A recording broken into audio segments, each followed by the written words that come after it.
요한복음 10장 11절부터 같이 보겠습니다. 지난번에 그 요한복음 10장을 시작할 때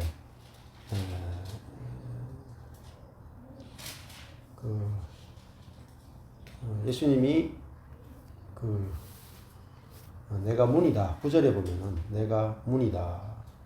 누구든지 나로 말미암아 들어가면 구원을 얻고 또는 들어가며 나오며 꼴을 얻으리라. 그렇게 이야기했습니다. 예수님은 그 생명으로 들어가는 문이고 또 구원으로 들어가는 문이다. 또 거기서 이제 꼴을 얻게 된다. 예수를 통해서 천국에 들어가고 또 하나님 나라에 들어간다. 구원에 들어간다. 그렇게 말했고 그 예수님이 어떤 분인지를 우리가 알 때 그분이 이제 우리가 하늘에 들어가는 문인데 예수님이 지난번에도 내가 스스로 아무것도 할 수 없고 나는 스스로 온 것이 아니고 아버지가 나를 보내서 왔다. 그렇게 말씀하셨죠. 그래서 예수님이 자기의 어떤 능력이나 지혜로 사신 분이 아니고 하나님의 은혜로 오직 사신 분이다. 이걸 알 때 우리도 오직 은혜로 구원에 들어가고 오직 은혜로 하나님 나라 들어가는구나. 그 예수님을 볼 때 우리가 확신을 얻게 됩니다. 어떤 한 사람이 뭐 들어가면은 다른 사람도 그 확신을 얻지 않겠습니까? 예. 그래서 우리가 예수를 더 깊이 알아야 되고 더 깊이 이제 정확하게 바라보는 게 중요하다. 그렇게 말씀드렸습니다. 자, 10장 10절에 보면 도적이 오는 것은 도적질하고 죽이고 멸망시키려는 것뿐이요. 그 도적은 자기가 살기 위해서 양을 찾아오죠. 자기가 살기 위해서. 그래서 그 위험이 닥쳐오면 처음에는 양을 살리기 위해서 오는 것 같은데 결정적인 순간이 되면 도적은 자기는 살고 양은 죽인다. 그래서 우리가 그 말을 볼 것이 아니라 그 열매를 본다 했던 것도 그런 겁니다. 그래서 결정적인 순간에 우리가 예수님은 자기의 죽음을 내놨습니다. 자기의 죽음을 내놨고 또 바리새인이나 유대인들은 이 옛사람은 결정적인 순간에 자기는 살고 예수는 죽였단 말이에요. 그 속에서 도둑질하고 죽이고 멸망시키는 것이다. 이렇게 말씀드렸어요. 예수님이 그 안식일에 병자들을 고칠 때마다 이 옛사람은 예수님을 핍박하고 죽이려고 했단 말입니다. 그러면 우리도 잘 살펴보셔야 되죠.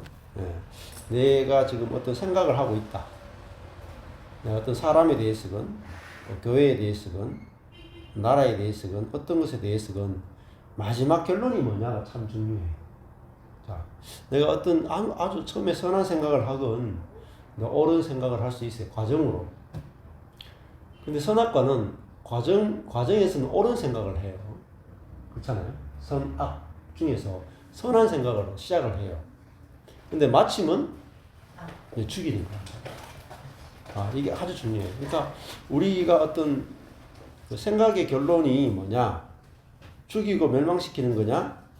아니면은 생명을 얻고 더 풍성하게 얻게 하는 거냐? 이 결론이 굉장히 중요합니다. 그래서 대부분 우리가 이 성령에 의해서 나오는 생각하고 내 스스로 생각하는 것의 차이가 아주 너무나 분명하게 다릅니다.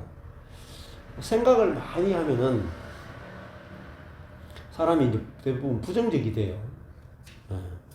그래서 오늘도 이제 부산에서 갔다 왔는데 한 집사님이 이렇게 아파트 지하에 관리하는 걸 한 3, 4개월 했는데 3, 4개월 쭉 하니까 일이 없잖아요. 그 일 안 하고 돈 받는 게 그 아파트 경비 중에도 어떤 그 관리하는 게 있어요. 그러니까 그거는 진짜 일 안 하고 거기 가만히 가만히 있어요. 얼마나 생각하면 편하겠어요. 일 안 하고 가만히 있어도 돈 버는데. 근데 일 안 하고 가만히 있으면 돈을 버는데 사람이 어떻게 되냐 이렇게 본인이 말씀하세요. 사람을 가만히 있으면은 계속 생각이 나고, 사람은 눈 떠 있는 동안에 계속 생각을 해요. 계속 생각이 꼬리를 물고 생각하는데 내가 왜 사는가 내가 이 꼴로 왜 사는가 결론이 마지막에 그게 나오더래요. 내가 여기 아파트에서 이렇게 가만히 있으면서 그냥 월급 따박따박 받고 사는데 이러다가 시간이 가서 늙어서 병들어서 죽는다. 앞으로 늙어서 병들어서 죽을 밖에 없잖아요. 그러니까 내가 왜 지금 앞에 불행이 닥쳐올 것을 기다리면서 초조해하면서 염려하면서 살다가 죽는 거예요. 그러니까 야, 이게 인생인가? 허무감이 확 찾아와가지고 견딜 수 없어. 그러니까 공황장애 오셨다. 그래가지고 그 직업을 버리고 나오셨대. 차라리 내가 몸을 움직여서 적게 벌더라도 몸을 움직여야 되겠다. 이렇게 생각하셨다. 네, 어서 오세요. 네. 그래서 생각을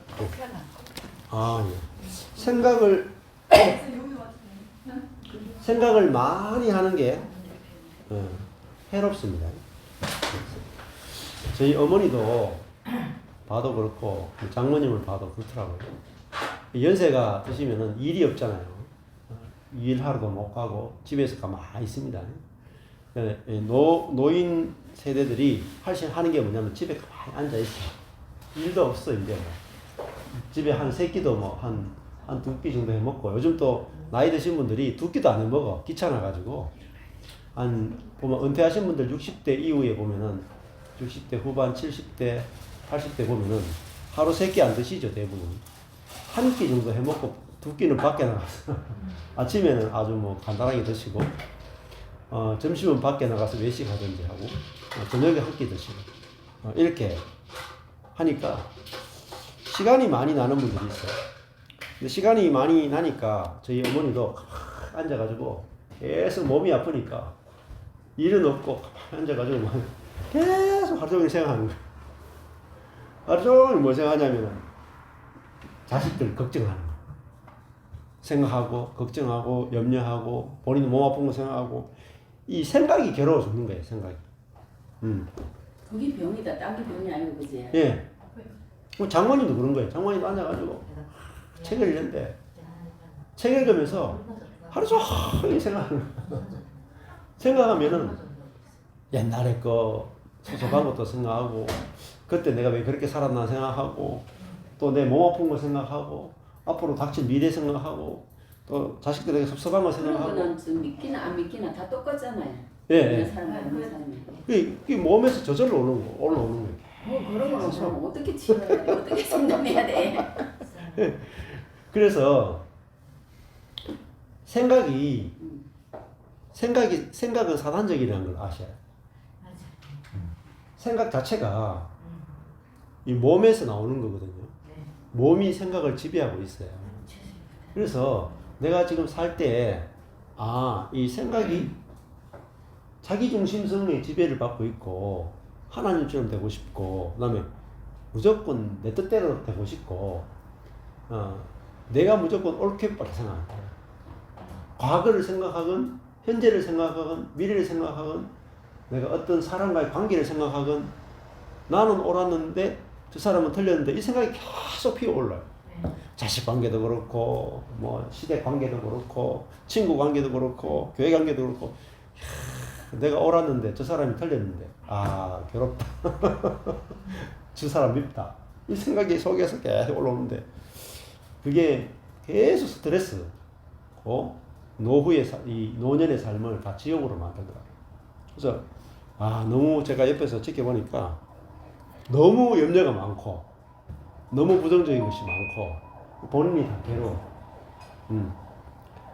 그래서 이 생각이 선한 생각을 하는 것이 사실은 중요한 게 아닙니다.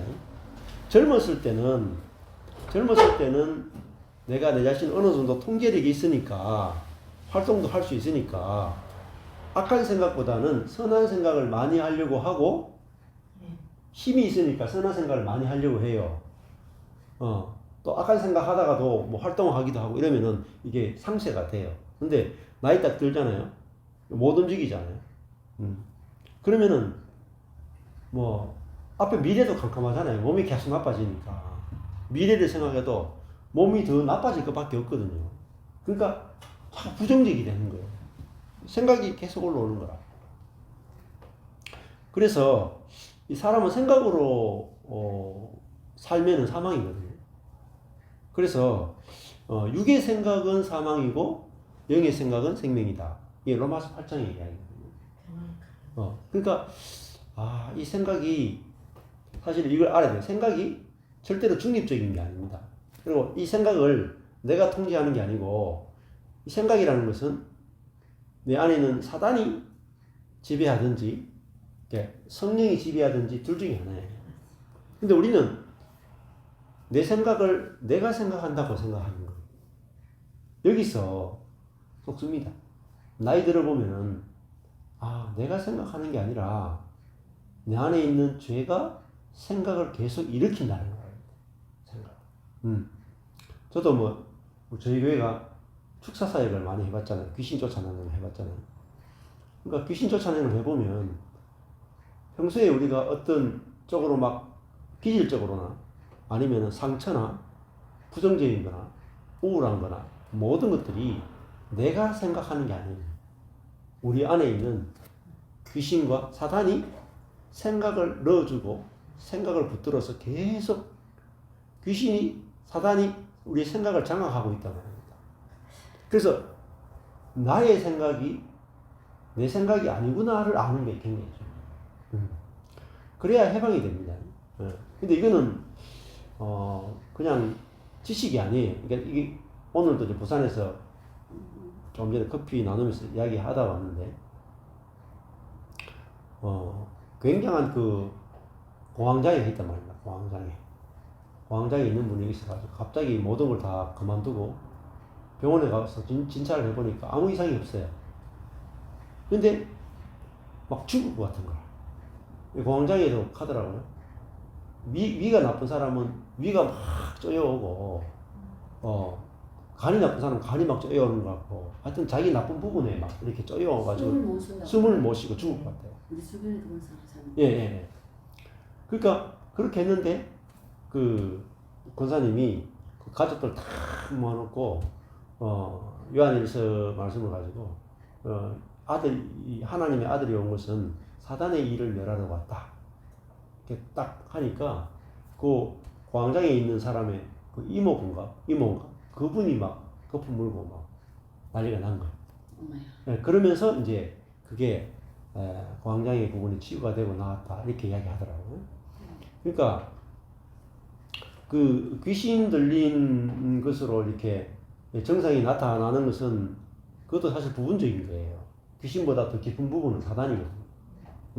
그러니까 우리가 우리의 생각이 얼마나 이 죄와 사단에게 사로잡혀서 우리가 선과 악을 잘 판단하고 살아가는 것이, 근데 공황장애 같은 경우는 우리가 그 귀신 들려서 그럴 수 있다 이렇게 생각할 수 있잖아요. 네. 근데 그 공황장애 걸렸을 때 이제 아주 유명한 점치는 사람이 이 사람은 7 귀신이 들려있다 뭐 이런 식으로 이야기하기도 하고 해서 뭐 구슬을 하려고 하고 뭐 그랬다 하더라고요.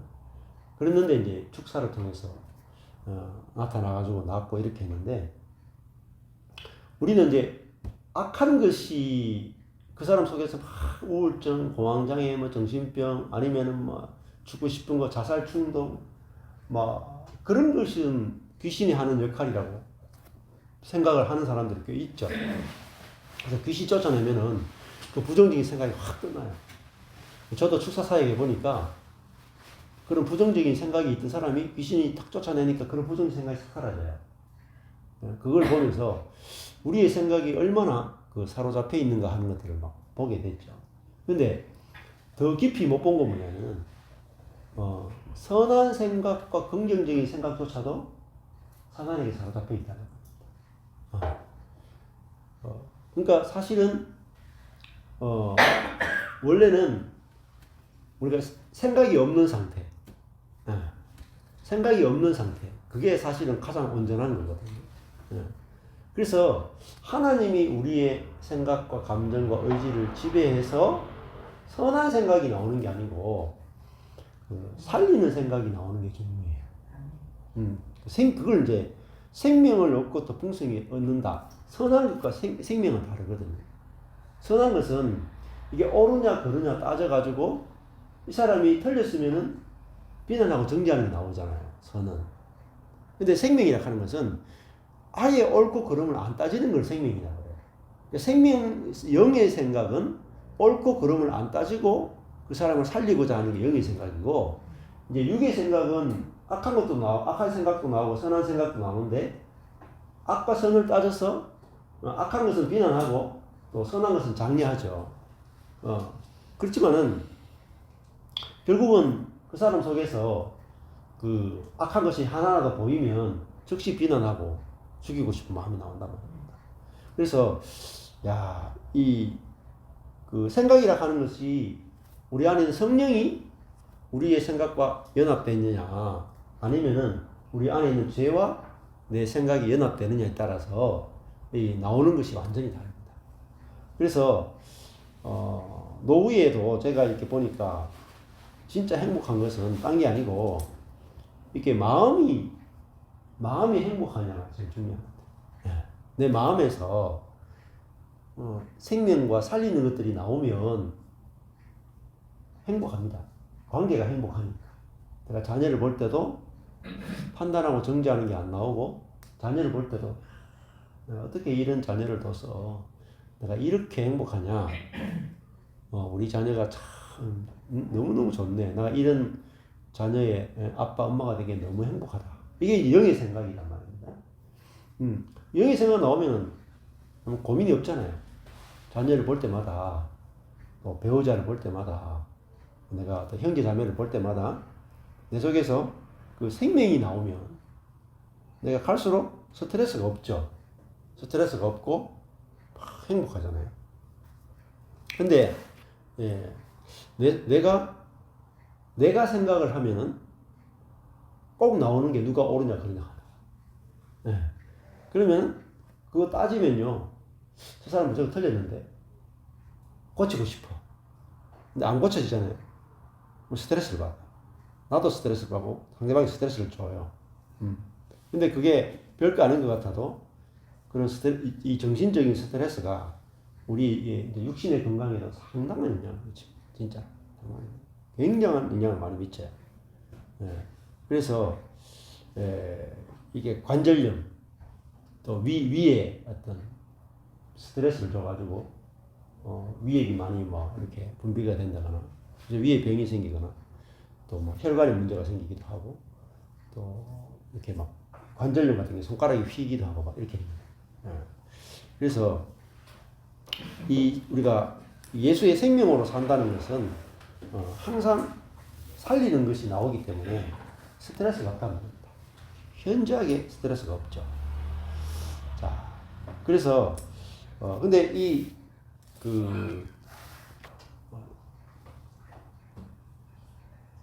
판단하고 정죄하는 그런 마음이 어디서 안 나오느냐, 이게 중요합니다. 그 십자가에서 선악이 끝나는 곳이 어디냐? 십자가예요. 선악의 세계가 끝나는 곳, 율법이 끝나는 곳이 십자가. 다른 곳에서는 선악이 절대 안 끝나요. 십자가는 율법이 죽는 곳이고 선악이 끝나는 곳, 자아가 끝나는 곳이 십자가입니다. 십자가는 뭐냐면은 옛사람이 죽는 거란 말입니다. 옛사람이 죽는 곳이 십자가. 그러면 옛사람이 뭐냐면요, 하나님처럼 된 사람이에요. 하나님처럼 된 사람이 죽는 곳이 십자가거든요. 그럼 하나님처럼 된 사람, 선악과를 먹고 하나님처럼 된 사람이 죽으니까 뭐가 되겠어요? 아무것도 아닌 피조물이 되는 거죠. 그 십자가에서 비로소 우리 자신이 뭐로 딱 드러나냐면, 나는 하나님처럼 될 수 없는 피조물에 불과한 사람이구나. 이게 딱 드러나는 것이 십자가예요. 그 예수님이 십자가에서 탁 벌거벗김을 당하고 사람으로서 탁 죽잖아요. 예. 그걸 통해서 사람은 진짜로 진짜로 아무것도 아니구나. 진짜로 내일 일을 알 수 없는 무지하고 내일 일을 어떻게 할 수 없는 무능한 존재구나. 그 십자가는 그 가장 그 악한 존재고 가장 낮은 존재예요. 네. 우리가 어린아이 같은 경우에 빨가벗기잖아요. 제일 근데 어린아이는 부끄러움이 없죠. 딱 태어나자마자 빨가벗기가 막 먹이도 시키고 하는 부끄러움이 없잖아요. 그건 가장 낮은 자리라는 것이죠. 자, 우리 그 선악을 아는 지식과 하나님처럼 되고 싶은 그것이 있으면 모든 부정이 다 나오고 모든 스트레스가 그것이 다 나와요. 내가 하나님처럼 되고 싶은데 안 되니까 다 스트레스예요. 또 모든 것을 누가 옳고 그름을 따지니까 다 스트레스예요. 그런데 인간이라는 존재가 하나님처럼 절대 될 수 없고 내가 무슨 돈이 있건 무슨 공부를 했건 무슨 선이 있건 사람은 오늘 주님이 부르시면 가야 되는 아무것도 아는 먼지와 같구나. 요거를 알게 되면은 그 십자가의 자리에서는 선악이 다 끝나요. 그러니까 내가 아무것도 아니구나 이러면 뭐가 없어지냐면 누구를 판단할 수 있는 자격이 없어진단 말이에요. 자, 우리 속에서 누군가를 자꾸 판단하고 스트레스 받는 것은 내가 그 사람을 판단할 자격이 있으니까 자꾸 자격이 있으면 자꾸 판단하게 돼. 왜 내게서 남을 판단하기 자꾸 나오냐? 내가 자격이 있다고 생각해. 내가 저 사람보다 낫다고 생각하기 때문에 그게 끊임없이 나온단 말입니다. 근데 내가 하나님의 은혜로 내가 사는 존재고 나이 나 된 것은 나 스스로 된 것이 아무것도 없구나. 예수님도 그걸 아셨단 말이에요. 그러니까 내가 아무것도 아닌 먼지에서 하나님 호흡을 불어넣은 존재구나. 이걸 알아야만 내가 자격이 없단 말이에요. 자격이. 그렇죠.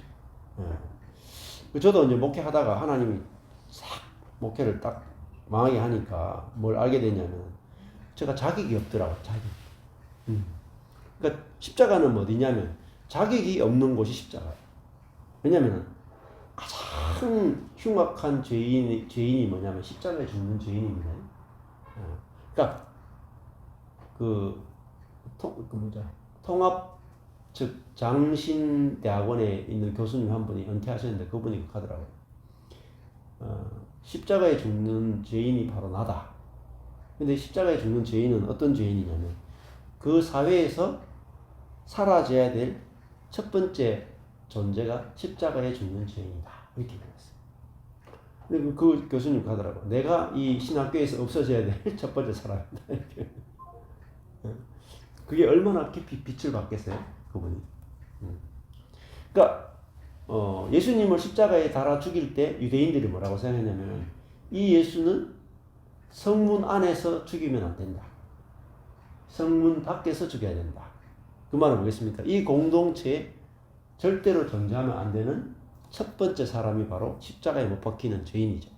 그래서 로마인들도 십자가형은 누구에게 줬느냐? 이 사회에서 절대로 존재하면 안 되는 그런 존재를 처리할 때 십자가형을 줬단 말입니다. 그러니까 우리가 선악과를 먹고 내가 옳다라고 하고 항상 선과 악을 갈라내고 그렇게 살아가는 그 옛사람은 반드시 처리돼야 되는 존재라는 거죠. 이걸 보는 것이 아주 중요합니다. 이걸 보면은 내 자신이 이제 자격이 없는 그걸 이제 보게 됩니다. 저는 처음에는 제가 목회를 막 워낙 열심히 했으니까 우리가 뭔가 열심히 하면 만들어지는 게 뭐냐면 자격이 만들어요. 제가 개척교회를 해가지고 돈도 잘 안 받고 이 열심히 하면은 뭐가 만들어지냐면 나는 선하다. 나는 열심히 있다. 나는 하나님께 인정받을 만하다. 나는 다른 사람보다 낫다. 이런 자격을 얻게 돼요. 자리를 얻게 된다. 근데 그 높은 자리에 딱 가버립니다. 그러니까 우리가 내 자아의 노력으로, 경건의 노력으로 뭔가 열심히 하면 그러니까 자리가 높아져요. 그 자리가 높아지면 뭐가 나오냐? 선악의 판단이 안 나올 수가 없습니다. 그래서 신앙생활이라고 하는 것은 내가 취하는 게 아니고 사실은 그 잃어버리는 것입니다. 잃어버리는. 그래서 예수님이 이렇게 말했죠. 자기 목숨을 잃어버리는 자는 얻을 것이요. 자기 목숨을 잃어버리는 자는 얻을 것이요. 얻는 자는 잃어버릴 것이다. 이렇게 말했습니다. 그 자기의 목숨이라 하는 게 혼을 말하잖아요. 자기의 혼을 잃어버려야 혼을 얻는다. 자, 그래서 신앙생활은 자기의 선한 것을 잃어버리는 거예요. 자기의 옳은 것을 잃어버린단 말이에요. 자기의 열심을 잃어버린단 말이에요. 그런데 자기 안에 성령의 열심이 나와서 그 성령의 열심에 끌려가는 것, 그게 신앙생활입니다. 그래야 뭐가 자리가 안 높아져요. 어떤 문제를 딱 만나면은 내 위치가 제일 먼저 봐야 되는 것은 내 위치를 봐야 됩니다. 내 위치. 내가 어디에 있는가? 어느 위치에 있는가? 네. 그걸 보면은 선악의 판단이 안 나오는데 우리는 나는 좀 뭐 좀 아는데 나는 뭐 좀 아는데 여기 항상 있어요. 아니면 나는 뭐 좀 할 수 있는데 여기 나는 뭐 좀 아는 데가 지혜고 지식이잖아요. 선악을 아는 지식이고 나는 뭐 좀 할 수 있는데 이게 능력이다. 그러니까 내가 지혜와 지식이 있는 만큼 나보다 없는 사람을 틀렸다 하고 못한다 그러고 판단과 정죄가 나와요. 근데 판단과 정죄와 선악이 안 나오는 곳이 어디냐? 가장 낮은 십자가. 네, 십자가의 죄인은 누구도 판단할 자격이 없단 말입니다. 자, 그래서 그 십자가가 결국은 완전히 이제 망해버린 자리잖아요. 완전히 망해버리면은 자격을 상실하기 때문에 판단할 수가 없어요.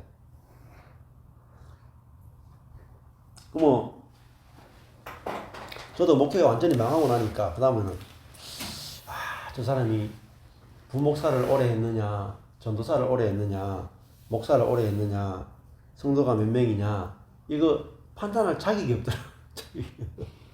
그 전에 내가 성도가 숫자가 좀 될 때는 저 사람이 전도사냐, 저 사람이 강도사냐, 저 사람이 부목사냐, 저 사람이 담임 목사냐, 저 사람이 개척을 해봤느냐, 저 사람이 제자 훈련을 할 줄 아느냐, 저 사람이 성령 사역을 해봤느냐, 이게 가지고 다 판단하더라고요, 제 자신이. 근데 싹 다 망하고 나니까 이제 뭐 판단할 기준이 있어야지. 이게 다 망해버리니까. 다 망하니까 저는 뭐 아무것도 못합니다. 아무것도 못합니다. 그 자리에 가니까 남을 판단할 수가 없는 거예요. 자격이 없으니까. 안 그렇습니까? 예. 예를 들어가지고 아프리카 사람이건 오지에 있는 사람이 한국 서울이나 여기 왔다고 생각해 보세요. 그러면은 아주 오지에 있는 사람이 서울에 딱 가면은 아니면은 우리가 1950년대에 태어난 그 50년대 사람이 지금 2020년대에 지금 한국에 딱 오면은 어떻겠습니까? 뭐 판단할 게 있겠습니까? 다 너무 좋으니까. 자기는 판단할 자격이 없죠. 근데 그래도 미국의 실리콘밸리에 사는 사람은, 또 아니면 필리핀에 아주 그 해변에 리조트를 갖고 있는 그런 사람들이 한국에 오면은 판단할 게 있단 말입니다. 아무리 한국이라도 자기는 필리핀에 이 섬을 가지고 있고, 제가 그 필리핀에 한 6개월 있어 보니까 그렇더라고요. 필리핀에 부자가 진짜 많거든요. 상당히 많습니다. 그게 계속, 부자는 계속 부자고, 가난한 자는 계속 가난한 자. 그러면 필리핀 전부 섬으로 이루어져 있잖아요. 근데 거기는 또 섬 주변에 이렇게 땅이 있으면 그 해변까지도 다 자기 땅이야. 우리는 보통 해변은 다 국가 땅이잖아요. 그죠? 해변은 거의 개인 소유가 없어요. 우리나라는. 그래서 해변에 모래사장이건 뭐 이렇죠. 아무도 국가 소유의 땅이라는 거예요. 그러니까 이거를 다 국가가 개발할 수 있는데 필리핀은 그렇지 않고 꼭 강변, 해변이 전부 다 개인 소유라. 그러면 거기는요 아무도 못 들어가요. 그만큼 바다 주변 이렇게 해가지고 바닷가 해변하고 다 개인 사유지라 못 들어가요. 그게 막 엄청 넓잖아요. 그러면 거기에 살인 강도들이 그 집에 싹 들어가서 그 저택 안에 살면요, 평생 그거 살면 돼. 안 나오면 경찰이 잡아가지고. 그 필리핀은 그 범죄인들의 천국이라고 들어가면 못 찾아내요. 왜? 경찰도 그 안에 누가 사는지를 몰라요. 큰 저택에 그 넓은 에이크에 누가 사는지 들어가서 검사도 못하고. 그러고 뭐 주민등록증도 거의 없어요. 애가 워낙 많이 태어나니까. 자, 그러고 이제 가니까 뭐 필리핀도 이렇게 제가 이제 세부 쪽에 이제 세부 쪽인가? 앙겔레스 옆에 있는 밑에 있는 거기서 바닷가에 갔는데 그 바닷가에서 마닐라까지 그 요트 타고 뭐 출퇴근한 사람이더라고요. 그렇게 그런 사람들이 뭐 한국에 오면 뭐 아무리 뭐 한국 사람이라 그래도 판단하겠죠. 왜? 가진 게 많으니까. 근데 가진 게 아무것도 없는 자리에서는 모든 선악을 아는 지식이 끝나요. 그게 십자가입니다. 그 십자가는 예수님이 완전히 빨가벗겨졌잖아요. 가장 수치스러운 자리잖아요.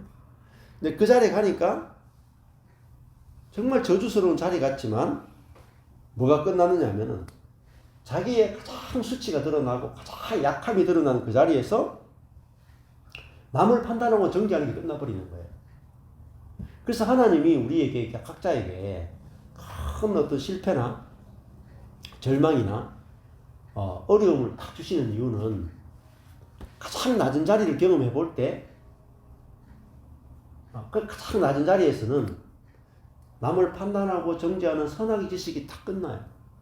끝나고 사람이면 되지, 응? 아니면 목숨만 있으면 되지, 이런 의대가 그 속에서 이제 나온다는 겁니다. 그게 생명이 나온다는 거예요. 생명. 그래서 그 십자가가 진짜 신비로운 거예요. 그래서 예수님이 옆구리를 탁 찔렀을 때 가장 수치스러운 그 자리에서 옆구리에서 물과 피가 나왔단 말이에요. 생명이 흘러나왔단 말이에요. 살리는 것이 나왔죠. 그래서 이거를 이제 더 쉽게 설명하면 이런 겁니다. 저같이 이제 목회가 딱 실패한 경험이 있는 사람은 그 목회 실패한 사람에 대해서 판단하고 정리하는 게 안 나와요. 뭐가 나오겠어요? 그럴 수 있지. 이게 나온다. 그럴 수 있지가 뭐냐면 선악의 판단이 아니라 살리는 거라는 겁니다. 그럴 수 있지. 인생 목회 실패할 수 있지. 그러면 목회 실패를 통해서 목회 실패하는 그 자리가 십자가의 자리거든요. 거기서 뭐가 나오냐면 그럴 수 있지가 나오는 겁니다. 그럴 수 있지. 그럼 애가 만약에 공부를 하다가 대학교를 못 가거나 실패하거나 좌절할 수 있죠. 근데 그 애를 보면서 저도 그렇더라고요. 제가 목회가 딱 실패하고 나니까 우리 애들 보면서 야, 공부도 실패할 수 있지. 내가 목회 실패했는데 애가 공부 실패 안 하겠어요.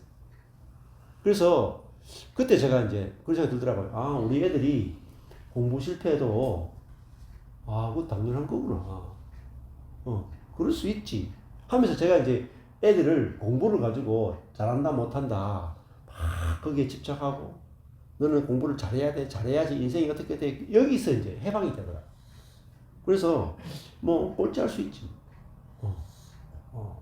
꼴찌해도 네 능력으로 하는 게 아니라 하나님의 은혜가 있어.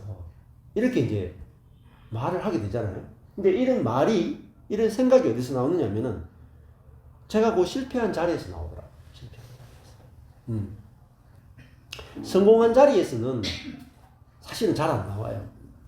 성공한 자리에서. 근데 그 실패한 자리에서 뭐가 나오냐? 생명이 나오고, 성공한 자리에서는 선하게 판단이 나옵니다. 네. 그래서 하나님이 우리에게 왜 실패 가운데 두시냐면, 우리 인생 가운데 왜 실패를 허락하시느냐. 근데 각자가 다 실패한 건 있을 거예요. 잘 생각해 보세요. 어느 한 부분은 딱 실패한 부분이 다 있어요. 어떤 부분이든지.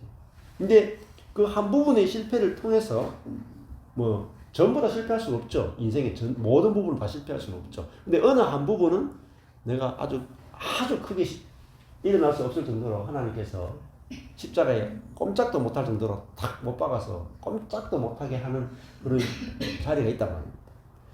내가 절대적으로 무능하다고 느껴지는 자리, 내가 절대로 무죄다고 느껴지는 그런 내 삶의 부분이 있다. 그 한 부분을 통해서 그게 죽음에서 생명으로 넘어가는 거거든요.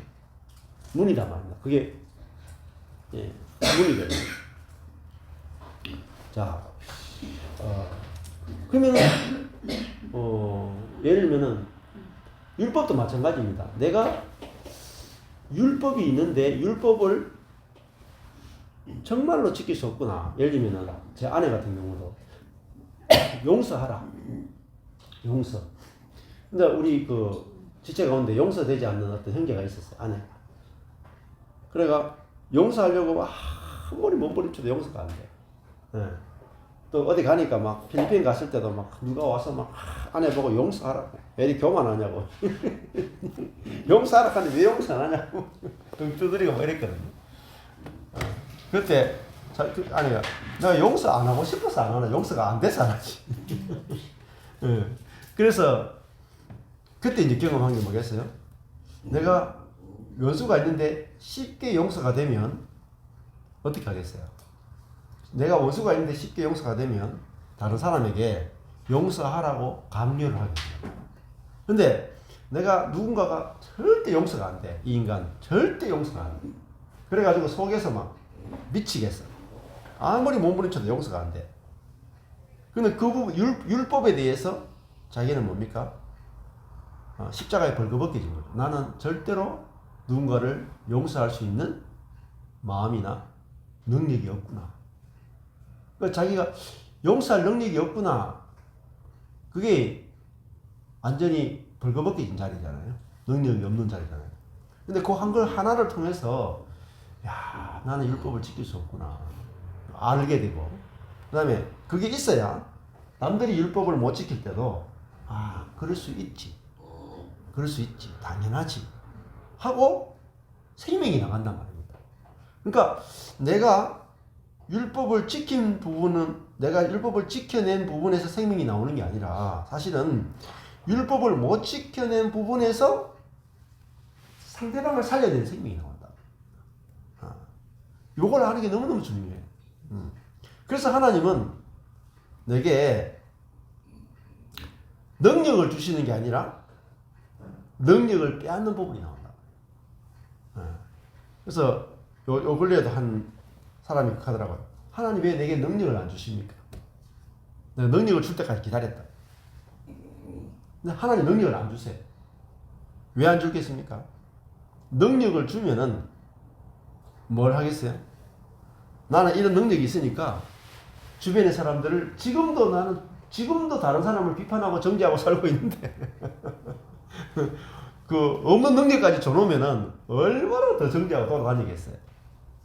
그래서 능력 받는 사람 있잖아요. 그 가운데 능력 받는 사람 있잖아요. 그렇죠. 그렇지만 능력은 인생의 전 부분이 받는 게 아니라 어느 부분만 받는 거죠. 그렇죠. 안 되는 부분이 꼭 있거든요. 모든 부분이 다 있어도 어느 한 부분에 능력이 없어가지고 사람이 연예인들도 보면 굉장히 능력이 많습니다. 재능이 굉장히 많아요. 근데 어느 한 부분에 능력이 없어요. 하나님 그 부분을 딱 남겨두신다. 능력이 없는. 왜냐면 그 부분을 통해서 남을 판단하고 정죄하지 않는 생명이 흘러나오는 문으로 딱 만들어놨기 때문에 하나님 그 부분 안 고쳐준다. 근데 사람은 내가 99가지가 다 완벽하고 능력 있고 지혜 있으면 한 가지 요 부분까지도 고치려고 하잖아요. 근데 하나님 안 고쳐줘요. 일부러 이걸 탁 남겨두신다. 왜냐면은 내가 안 고쳐지는 걸 통해서 어떻게 보면 바울의 가시죠. 가시를 위해서 3번 기도했는데 하나님 뭐라 그래요? 나의 은혜가 너에게 족하다. 네가 이거 고쳐지면 너는 은혜로 사는 게 아니라 네 스스로 산다. 그래서 네가 은혜로 사는 법을 은혜로 매일매일 살아야 다른 사람에게도 항상 은혜를 이야기하는 사도가 된다는 거예요.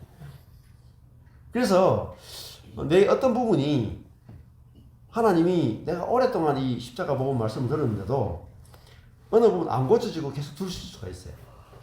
근데 그거는 깨달으면 돼요. 아, 하나님이 내 이 부분, 연약한 부분, 연약함에 그대로 두시는 것은, 이걸 악을 선으로 바꾸기 원하는 게 아니라 이 연약함을 통해서 계속 하나님의 은혜를 의지하게 하고 하나님의 은혜가 공급되어서 은혜를 흘려보내는 그런 생명의 문으로 이걸 쓰고 있다는 사실을 깨닫는 게 중요하단 말이에요. 고쳐질 필요가 없어요. 그래서 내가 어떤 무능함이 있는데 이게 무능함이 안 없어진단 말입니다. 뭐 어떤 사람 공부에 대한 무능일 수도 있고 목표에 대한 무능일 수도 있고 또 뭐 성격에 대한 무능일 수도 있는데 그걸 통해서 내가 이렇게 무능하구나. 나는 진짜 하나님 은혜로 살아야 되는구나. 이걸 확실히 알고 위치가 탁 낮아진단 말입니다. 마음의 위치가. 야, 다른 건 다 돼도 내가 이거 하나 안 되는 거 보니까 야, 진짜 내가 아무것도 아니네. 그러면서 안 되는 것이, 다른 사람들 뭔가 안 될 때 그럴 수 있어 라는 그 생명이 계속 나온다. 그럴 수 있어. 그래서 내 안 되는 걸 통해서 남을 살리잖아요. 하나님과의 관계에서는 은혜를 받고 이 옆에 있는 사람과의 관계 속에서는 안 되는 것을 판단하고 정죄만 하고 살다가 내 안 되는 걸 통해서 남이 안 되는 것에 대해서 판단하고 정죄하는 것이 아니라 살리는 통로로 쓰인단 말이에요. 이게 양이 생명을 얻고 더 풍성히 얻는 거예요. 양이 보세요. 양이 고쳐진 게 아니잖아요. 양은 여전히 미련하고 약해요. 그런데 양은 그 미련하고 약하기 때문에 생명을 먹게 되잖아요. 그리고 더 풍성하게 생명을 먹고 그 연약함 때문에 그리고 뭐죠? 생명을 내놓는다.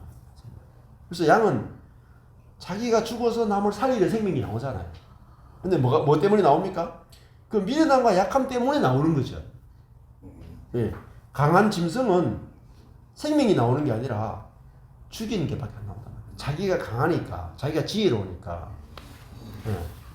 자, 그래서 우리가 교회를 볼 때, 교회는 우리가 어떤 목회자를 볼 때나, 혹은 어떤 장모님을 볼 때나, 아니면은 신앙생활 열심히 하는 사람이나 누군가를 볼 때, 그 사람이 악한 것이 다 없어지고 온전히 선한 사람이 되는 게 성숙한 게 아니다.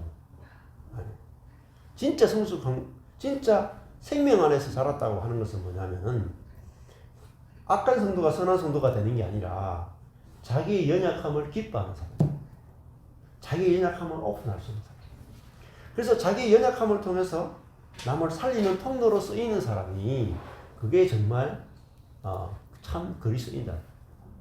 양은 자기가 능력과 지혜를 얻어서 남을 돕는 존재가 아니죠.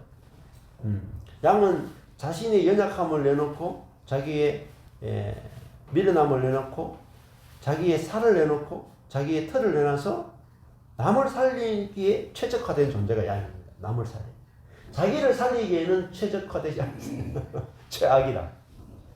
양은 자기에게 최악이라. 근데 목자와 옆에 사람에게는 다른 짐승에게는 최고로 좋은 존재가 양입니다. 그렇잖아요. 양이 있어야 늑대하고 모든 짐승이 양 잡아먹고 살 수 있잖아요. 근데 양은 잡아먹히기 위해서 태어났잖아요. 그래서 남을 살리는데 가장 적합한 존재가 양입니다.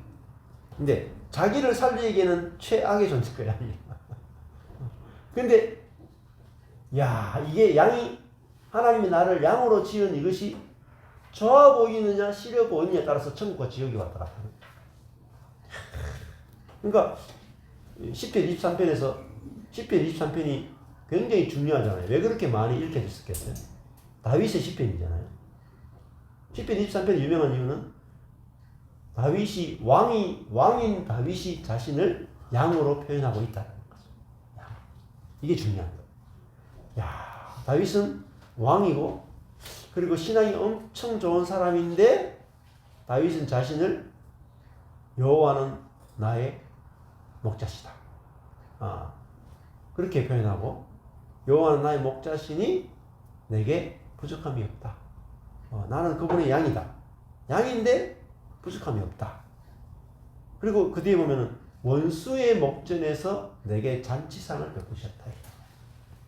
제가 그 대학생 때인가 그거 읽으면서 엄청나게 은혜가 나가요. 밤에 잠이 안 오는 정도로. 왜냐면 양은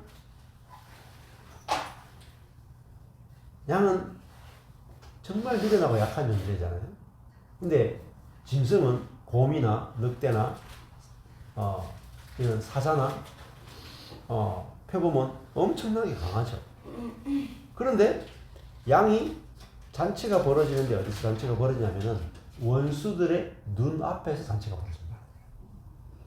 원수들이 없는 데서가 아니라 완전 강한 짐승들이 쫙 있는데 그 안에 어린 양이 있는데 그 어린 양이 있잖아요.